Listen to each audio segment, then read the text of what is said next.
Ao que está assentado sobre o trono e ao Cordeiro sejam tributadas ações de graças e honra e glória e poder por todos os séculos.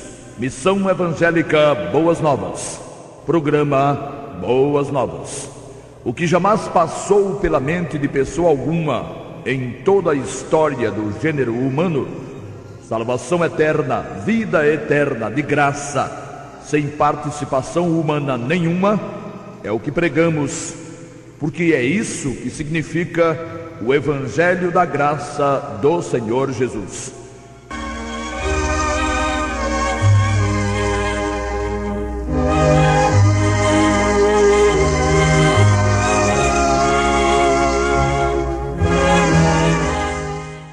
Durante seu ministério, o Senhor Jesus fez pronunciamentos vários, todos, obviamente, marcados pela ética, pela moral e pela justiça, todos cunhados na verdade e na lisura. Entretanto, são particularmente importantes expressões do Senhor em seus últimos dias de vida. Expressões que definiram sua obra como o Cordeiro de Deus. Não tendo como abordá-las a todas, nos deteremos na análise de algumas apenas, pesando e sopesando sua importância no contexto do plano salvador, elaborado e arquitetado pelo Altíssimo e cumprido ipsis literis, ao pé da letra, pelo Senhor Jesus. Durante todo o seu ministério, o Cordeiro Eterno observou, obedeceu a todos os requisitos da santa, perfeita, justa e eterna lei, pois que assim lhe convinha fazer, senão não seria ele o salvador de pecadores. Só houve a necessidade de um salvador porque jamais existiu capacidade em pessoa alguma para cumprir as exigências da lei. A proposta do plano de Deus era, através de um homem perfeito, libertar homens imperfeitos da culpa do pecado. Como não existiria pecado se não existisse a lei, ou se não existisse uma lei, quer a lei da Torá, a lei escrita, quer a lei da consciência, resulta daí que a lei tornou-se maldição para todos, porquanto todos pecaram. Romanos 3, 23. E a não ser que fossem livres da culpa de seus pecados, estariam todos e continuariam todos debaixo de maldição. O grito de liberdade do apóstolo traduz de forma altissonante o quanto significou o sacrifício do Filho de Deus, dizendo ele: Cristo nos resgatou da maldição da lei, fazendo-se maldição por nós, porque está escrito: maldito todo aquele que for pendurado no madeiro. Gálatas 3, 13.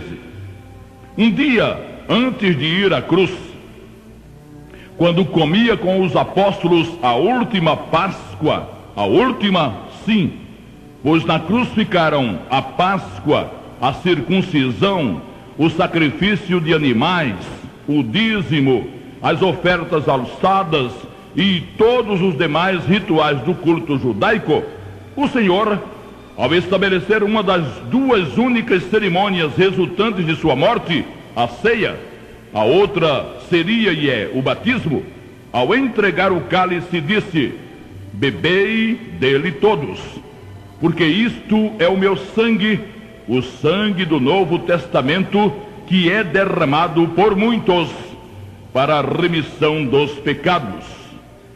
A única forma de ter alguém seus pecados remidos é pela apropriação do precioso sangue do Senhor Jesus com a invocação de seu nome. A colocação do Senhor foi determinante e taxativa. Seu sangue seria derramado por muitos para a remissão de seus pecados. Mesmo à vista de tanta clareza, dois desvios monstruosos e igualmente mentirosos foram forjados na oficina do engano religioso.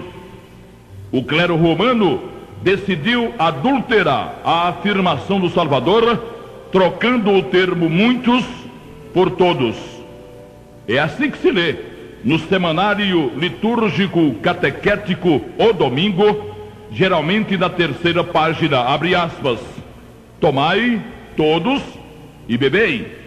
Este é o cálice do meu sangue, o sangue da nova e eterna aliança, que será derramado por vós e por todos, para a remissão dos pecados. Fecha aspas. O texto grego não contém essa expressão, por vós e por todos. Muito embora esteja implícito que o sangue do Senhor valeria para os apóstolos ou aos apóstolos, é óbvio, o Senhor não pronunciou as palavras por vós, e muito menos ele disse por todos. O clero romano insiste em seu desvio, mesmo que as traduções da editora Vozes, da editora Ave Maria e a Bíblia de Jerusalém, todas de origem católica, tragam corretamente que é derramado por muitos e não por todos. Não se trata de mera confusão e nem de detalhe de só menos importância, como pode alguém querer insinuar. O texto grego traz o termo poloi, muitos, termo que está a quilômetros de distância de qualquer das palavras que significam todos, considerando as circunstâncias, como paz, pasa, pan, pantós, pazes, pantes e panta. Pregando, como prega, ser a salvação universal, isto é, que finalmente todos se tornariam beneficiários do sangue do Senhor, quer o invocassem, quer não, o clero romano tem colaborado para a desgraça eterna de muita gente, levando essa gente a acreditar em uma fantasia, em um embuste, como se estivesse crendo em uma afirmação do Salvador Jesus. Potencialmente, o sangue do Cordeiro de Deus seria suficiente para eliminar os pecados de todos os habitantes do globo, ainda que eles somassem muito mais que os 6,5 bilhões que somam, e ainda que, durante toda a história, chegasse a humanidade a 1 trilhão de pessoas. Mas uma coisa é ser, outra bem diferente é dever ser. Quem é realista, e Deus o é, não trabalha com o que deveria ser, trabalha com o que existe, trabalha com o ser. Todos os homens deveriam ser remidos, mas não são. Todos os homens, e aqui se excetua os que jamais ouviram a mensagem da graça, pois que Deus não leva em conta os tempos da ignorância, Atos 17:30, todos os homens, pois, que ouvindo a mensagem da cruz a têm desprezado, não fazem e nem poderiam fazer parte dos muitos pelos quais o sangue do Senhor foi derramado. Enquanto vivendo a vida no corpo, pode qualquer um apelar para o sangue do Senhor e tornar-se ou fazer-se um dos muitos pelos quais foi ele derramado. Todavia, a recusa em reconhecer-se pecador e a obstinação em não apelar para o poder do sangue, por entender ser humilhante tal postura, resultará não em uma preterição, não em uma rejeição por parte do Senhor Deus, mas na manutenção de uma situação caótica e de oposição aos justos preceitos do Altíssimo e à sua oferta de perdão. Insistimos no óbvio: não teria havido necessidade de um Salvador se pessoas humanas conseguissem ou tivessem conseguido viver dentro do padrão requerido pela justiça do Eterno.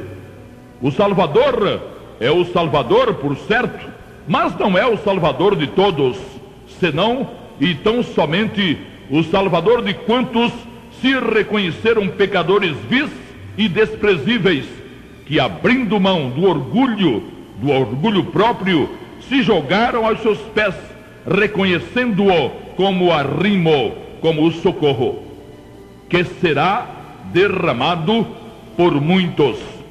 Alguns dos pregadores do segundo desvio tão monstruoso quanto o primeiro, elaboram a ideia de ter dito o Senhor por muitos, porque já conheceria os que predestinados teriam sido para a salvação, estando todos os demais entregues à própria miséria, sem qualquer chance de se valerem do precioso sangue do Cordeiro de Deus.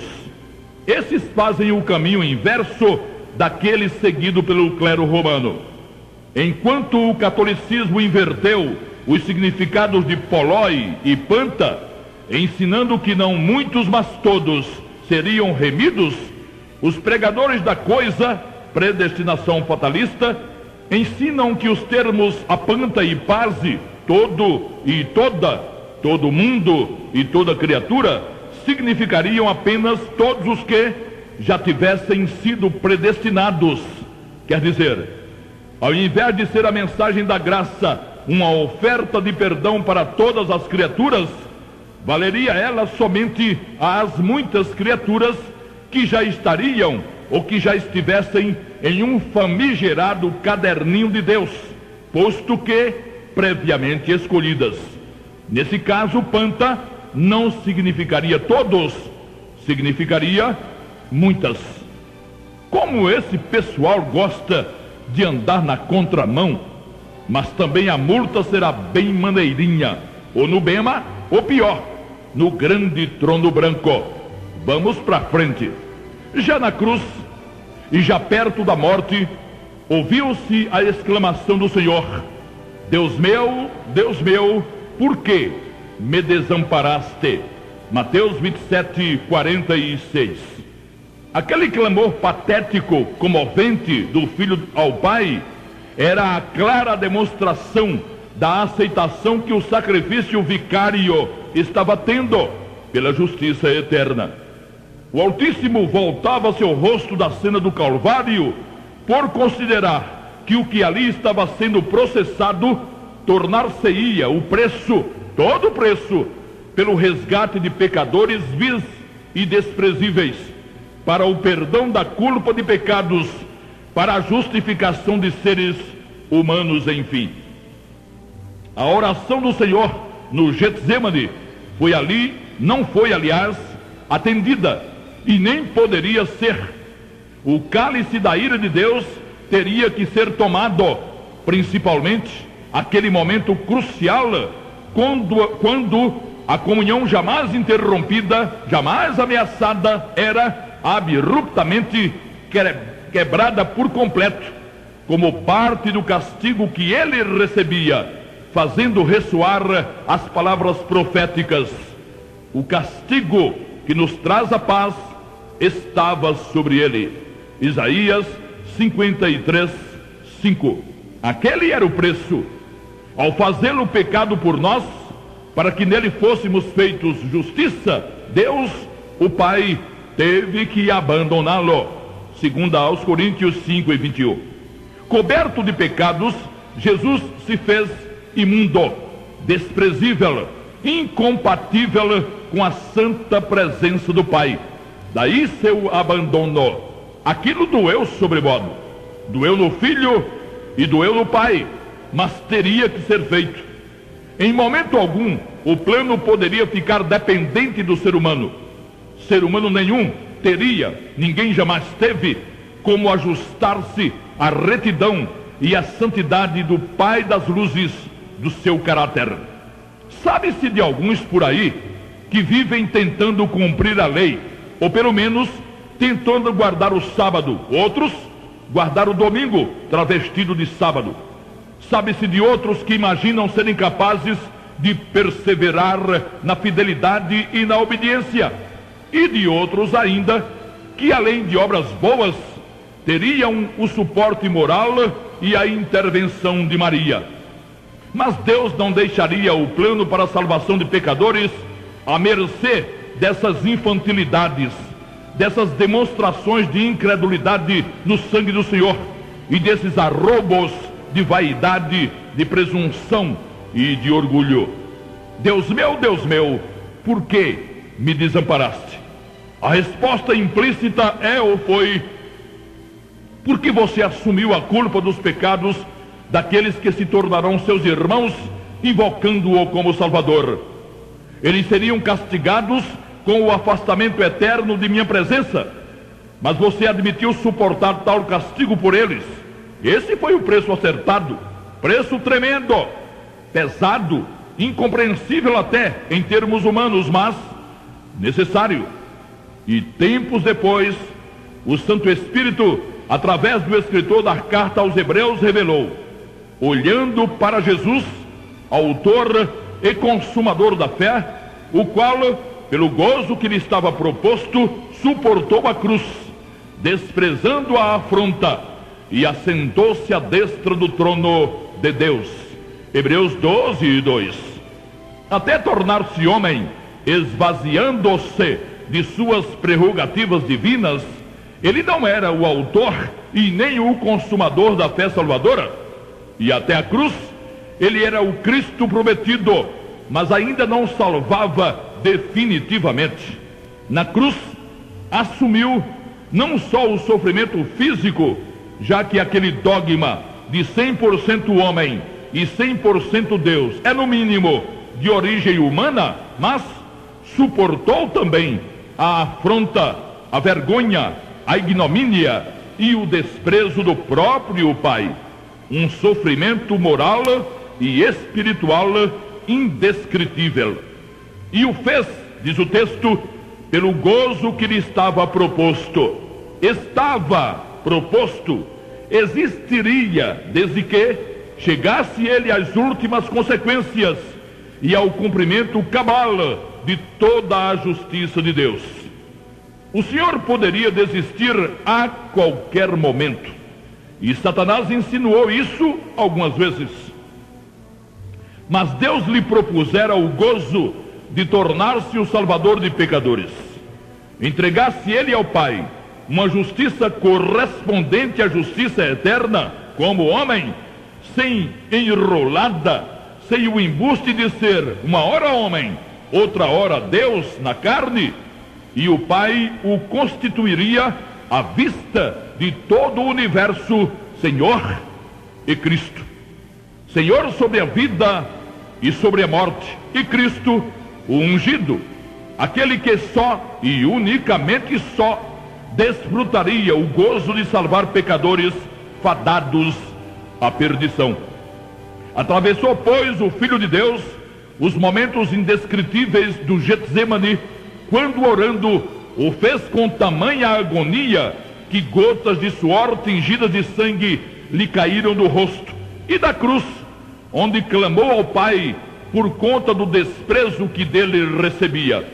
E então, tendo passado por todo aquele processo profundamente doloroso, o Filho de Deus, o monogenes Theos, vestindo um corpo carnal, chegou à morte. Sua morte não foi absurda por ser ele Deus na carne, pois Deus não morre coisa nenhuma. Ele morreu como homem porque era homem. O absurdo de sua morte residia no fato de estar morrendo o homem perfeito, coisa que contrariava totalmente e frontamente a lei, pois o salário do pecado é a morte, Romanos 6:23, mas ele não pecou, logo não poderia morrer. O absurdo da morte daquele alguém perfeito só foi justificado por ter aquele alguém perfeito dado-se à morte, sofrendo o castigo e a vergonha por outros que aí sim mereciam a morte. Não exatamente a morte física, mas a morte e separação eterna da luz, da paz, da glória e de Deus. No homem, o corpo é o que menos importa. No homem, não é o corpo que é a imagem e semelhança de Deus. Vitorioso, já antegozando o que lhe fora proposto pelo Pai, o Senhor Jesus finalmente exclamou: está consumado. João 19:30. Estava assim ali consumado tudo o que precisava ele fazer a fim de poder ser proclamado pelo Pai o Cristo, o Senhor da vida. O plano até então existia. Entretanto, até ali era teórico. Estava sendo cumprido, mas não fora ainda cumprido. O Cordeiro de Deus vivera o tempo aprazado no cumprimento da lei e nem a menor falha havia cometido. Mostrara-se perfeito como homem. Nele, toda a vontade do Pai foi perfeitamente cumprida. O plano, entretanto, requeria mais que isso. Requeria que aquela vida perfeitamente vivida fosse entregue em sacrifício para suprir a carência de justiça de vidas imperfeitamente vividas. Vidas que, a não ser que fossem socorridas, jazeriam para sempre afastadas de Deus. A expressão "está consumado" colocou o ponto final na realização do plano. A vitória vindicada pelo Salvador, naquele momento, foi ratificada pelo Pai, ressuscitando-o dos mortos. A ressurreição do Senhor Jesus, processada pelo Altíssimo, foi a prova de que a justiça eterna dar-se-ia por satisfeita quando qualquer pecador, mesmo o pior deles, apelasse para o nome do Salvador na qualidade de Salvador. E aqui 2 reparos. Invocado como médico para curar tudo quanto é enfermidade, como consultor financeiro para resolver tudo quanto é problema, como arranjador de empregos e até como Deus, o Senhor Jesus não salva. Ele não precisaria ir à cruz para funcionar como médico, como consultor financeiro, como arranjador de empregos e nem como Deus. Para qualquer dessas funções, seu sangue não precisaria ter sido derramado. Ele, nesse caso hipotético, poderia ter continuado vivo, ou então ter ficado na glória e evitado tudo aquilo por que passou como homem. Para salvar alguém da culpa dos pecados, Jesus necessariamente tem que ser invocado como e para Salvador, com toda sinceridade, com toda consciência, com toda confiança. E depois, não importa a prosódia de seu nome, não é a pronúncia do nome do Cordeiro de Deus que salva, é o sangue, é a vida que ele ofereceu na cruz. Quando Deus lhe deu um nome que está acima de todo nome, ele já se chamava Jesus, ou Yoshua, ou Yessos, ou Yesu, ou Jesus, ou Jesus, ou seja que pronúncia for que tenha seu nome, em qualquer língua, em qualquer dialeto. Ao ressuscitá-lo dentre os mortos, o Pai lhe deu o nome de Senhor e Cristo. Não se trata de uma grafia e nem de uma prosódia. Antes da expressão "está consumado", seu nome era Jesus ou Yoshua, mas ele não salvava, pois que sem derramamento de sangue não há remissão. Hebreus 9:22. E ele ainda não fora à cruz, ainda não tinha ido à cruz, ainda não derramara o sangue.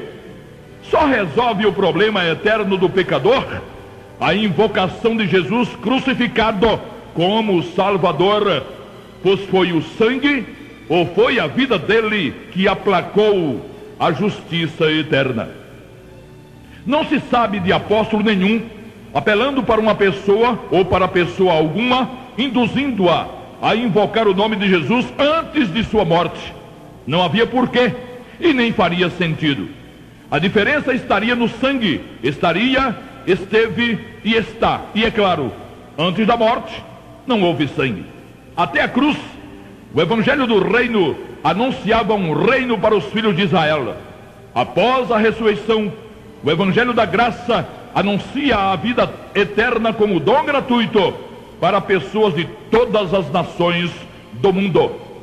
O testemunho apostólico é exatamente esse. Escrevendo a gentios remidos, antes da cruz não havia ninguém remido, nem judeu e nem gentil, o apóstolo Paulo asseverou: sendo, pois, justificados pela fé, temos paz com Deus por nosso Senhor Jesus Cristo. Romanos 5:1. Antes da fé no Senhor Jesus, Saulo havia exercido fé em Deus. E tamanha era a sua convicção naqueles dias, que como fariseu, e tendo autoridade, perseguia os remidos sem dó nem piedade. Entretanto, Saulo, que se saiba, jamais afirmou ter sido justificado pela fé em Deus, e nem ele jamais se sentiu justificado. Era um tremendo observador do cerimonialismo judaico e tentava desesperadamente ajustar-se ao aspecto moral da lei. Nada lhe deu convicção no judaísmo, todavia. E ele, conhecendo a sublimidade da perfeita obra da cruz, passou a considerar tudo que não fosse resultante da morte do Cordeiro Eterno, ou seja, todo o seu empenho como fariseu, como religioso, igual a nada. O que para mim era ganho, reputei-o perda por Cristo. Filipenses 3:7. É assim que se faz. Saulo levou na devida consideração as determinantes expressões do Senhor Jesus, não aquelas que cuidavam dos dispositivos da lei, aquelas que apontavam para a obrigatoriedade do cumprimento da lei, mas para aquelas que apontavam para seu sacrifício, para seu sangue, como temos analisado. E isto é o meu sangue, o sangue do Novo Testamento, que é derramado por muitos para a remissão dos pecados. Saulo precisava ter seus pecados remidos. Ele se reconhecia pecador. Tentar não pecar era o mesmo que tentar carregar água em um balaio. E Saulo sabia não ser isso possível. Ele não mantinha qualquer esperança de conseguir viver sem pecar. E a lei só contemplava, só distinguia um ser humano com promessas de longevidade no corpo, no caso de serem observados seus estatutos e juízos. Levítico 18:5, Deuteronômio 6, 24 e 26. Aliás, 25. Tudo o que Paulo precisava, o Evangelho da Graça possuía e oferecia. Ao invés de se inquietar com o fato de ser e continuar sendo pecador, Saulo, agora transformado em Paulo, regozijava-se ao receber as revelações sobre perdão, justificação, imputação, adoção, reconciliação, regeneração e redenção. Isso jamais fez parte dos dispositivos da lei do Velho Testamento, que Saulo de Tarso tanto conhecia. Agora, da graça, tendo invocado o nome do Senhor Jesus, sabia ter tido todos os pecados anulados, banidos, remidos, apagados. Agora era e seria só festa, a festa da certeza, a festa da alegria, a festa da paz profunda e eterna. E com você, nobre ouvinte, prezado ouvinte, como é que está sendo? Já se valeu do precioso sangue do Senhor Jesus? Já o invocou? Ou não está nem aí? O que sabe você a respeito? Previna-se se achar que deve, ou então deixe mesmo como está, para ver como é que fica. Só que depois, aos remidos conscientes, graça e paz.